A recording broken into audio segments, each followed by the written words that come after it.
Just taking a little break from the pond build, and I figured I'd come say hi to the giants. Hey, you resting under the table? Good. Everybody's huddled up in one corner. Excuse my bushes. Excuse my bush. Sorry, thing got in the way. All right. What's up, Dent? Okay, I had to grab my rake. That's why I walked over here. So I will show you what I've been doing with this pond. What's up, Cuff? Okay. Such a beautiful day here. Sunny and nice. Okay, so I haven't planted any more plants because I've been working on the encapsulation of the spillways.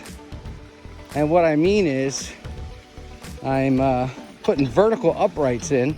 I did get the pond leveled out over here and start putting the backfill in. This is what I'm talking about for the vertical uprights. I was going to use cedar, but pressure treated doesn't pose any harm on the animals, and cedar and pressure treated both turn gray. Cedar is about $30 a board, pressure treated was $12. So it's kind of a no-brainer to do this. So I am going to go around the back. I still have to do the back. That's why I needed my rake, because I need to rake out some of that dirt. And then I need to, put the vertical uprights around the back and around the other side, and then finish up the pond. And once that's done, I could actually start moving the turtles in, because I just don't want them to be able to get under the liner or climb up a mound of dirt and get out, obviously. So now that these two things will be done, I can start going into the other pond over there, grabbing out some turtles that I want to put in here. Okay, I will get back with you guys soon and link another video to this one. Okay, folks, the day is coming to a close. As you see, there's a whole lot of pots on the ground. Basically, when you have box turtles, we're going to have box turtles in here. This is an island right here, a box turtle island. Okay, so what I do is I start out with a plop of dirt from the front end loader, 3 scoops from the property, whatever, just dirt I have in the back, and then I rake it all out, get all the roots out of it and all, make it flat, and then I start adding my plants. Once I make it flat, I hydrate it with the hose. Once it's hydrated enough, I start planting plants. In this particular box turtle island, it's very important to have an island for your box turtles. If it's not an island, it's got to be some kind of place that has cover for them, because they cannot be just out and exposed. They'll feel a little stressed out, and they could have problems because of that. They need to be able to hide, get shade, and feel comfortable. And they need multiple areas, especially in a giant enclosure like this. So here we have a hibiscus. We have 1, 2, 3, 4, 5 hostas, a bushel of fancy grass, and some pretty different kind of hibiscus in the middle there. Fancy hibiscus. Okay, and then I made another island over here, and it's the same thing. I just raked out the dirt. I pulled out the roots. I pulled out whatever debris was in there. Things like this, roots in there. I pulled it all out. I got 3 hostas, 4 or 5 hostas in here, a bush of fancy grass, 2 fancy grasses, and 3 different kinds of hibiscus. I got fancier kind of hibiscus in the middle, I forget what it's called, and I got these pink swirl type hibiscus on the end.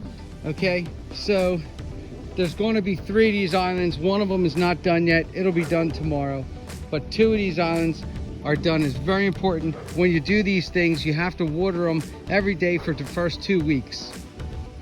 And then throughout the enclosure, I am going to put some fancy grass, some hibiscus. I have hibiscus here, hibiscus there, another one here. So what I did was I leveled the pond. I let the hose run until the water filled all the way up, and I found where it was seeping out. And that wherever it's seeping out, that's the low spot. So I had to pull the dirt off the liner, raise the liner, put some dirt underneath of it, and then make it so it's water level.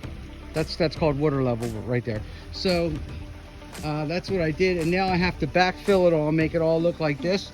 And then I'm going to come in with probably some eco soil, and put a nice, black layer of eco soil The duckweed is going crazy.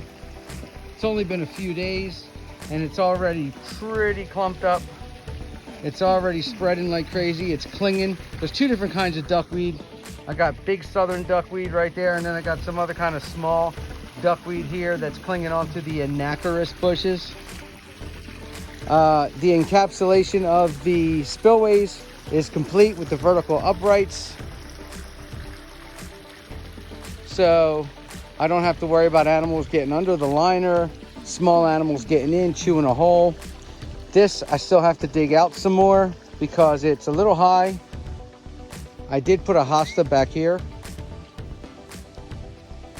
but it's looking good. It's looking nice and complete.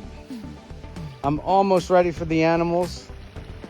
I do want to get the islands complete, and I do want to get some patches of leaves in here. I want to make sure I have maybe a log or two in here. I want to, before I put any box turtles in here, I want to make sure they have plenty of room to hide. Wow, look at you, little company. It's my little goat. Okay, have it your way. So I want to make sure they have plenty of room to hide, and I don't have any issues with them as far as, you know, now this is 3 times the size of the enclosure that they're in now. So they ought to be pretty happy, and they'll be going in here with the Blandings and cohabbing with the Blandings. And the Blandings are so cute. If I just stand up here, oh, there's one. Whoop. Okay, I fell. All right, here I go. All right.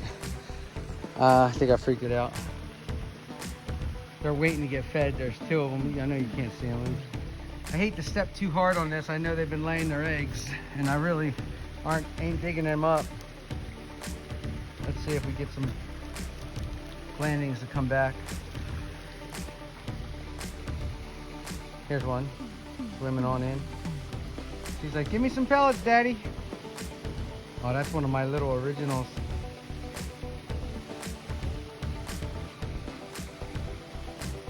Come on, climb for it. Duckweed is going crazy in the North American wood turtle pen. This is the southern duckweed, the really big duckweed. I'm gonna have to scoop some of this out of here and stick it in with the other animals that actually eat it more. There's a couple Blandings begging for food. You guys are gonna go into a new enclosure pretty soon. But I do want to get a lot more plants in the water and give them like this kind of stuff. You know, I like this kind of, you know, I as you could tell, I like things very naturalistic. And so far, it's pretty, it's nice, but it's not 100% naturalistic. You know, there's still a lot of open areas, still a lot of maybe some fear they could have. You know, I want them to feel like really secure, nice and safe. So, okay, thank you for spending some time with me. I'm not completely done this build yet. I still have to get large river rock, and I still have to do a few other things. But you've been with me for the whole time, so stick with me, and let's see what it looks like when it's all done. Thanks. Bye-bye.